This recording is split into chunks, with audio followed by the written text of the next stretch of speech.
मैं रोजा हूँ और साइंस के मुताबिक जब आप रोजा रखते हैं तो ऑटोफेजी खराब डीएनए सेल्स को खत्म करती है, सोजिश कम होती है और कैंसर का माहौल कमजोर हो जाता है। जिस्म पुराने और खराब खलियों को तोड़कर निकाल देता है, मुदाफ़ती निज़ाम नए खलिए बनाता है और सोजिश कम हो जाती है। ये अमल एंटी एजिंग, एंटी कैंसर और एंटी डिजीज है।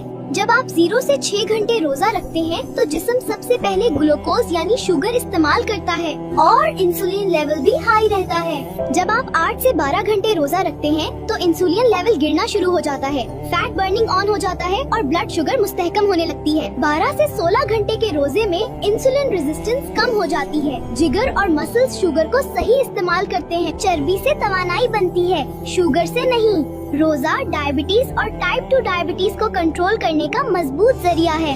हाई ब्लड प्रेशर में रोजा रखने से इंसुलिन कम होता है, नमक की मिकदार कम जमा होती है और खून की नालियां रिलैक्स हो जाती हैं। इसीलिए रोजे से नसों का प्रेशर कम होता है और ब्लड प्रेशर कुदरती तरीके से कंट्रोल हो जाता है। मोटापे और पेट की चर्बी के लिए रोजा इंसुलिन को कम करता है, चर्बी जलने लगती है और हार्मोन्स का तवाजुन बेहतर हो जाता है। पेट की चर्बी कम हो जाए तो ब्लड प्रेशर, शुगर और दिल सब कंट्रोल में आ जाते हैं। दिल की बीमारी में रोजा रखने से खराब कोलेस्ट्रॉल कम होता है, अच्छा कोलेस्ट्रॉल बढ़ता है और खून जमने का खतरा कम हो जाता है।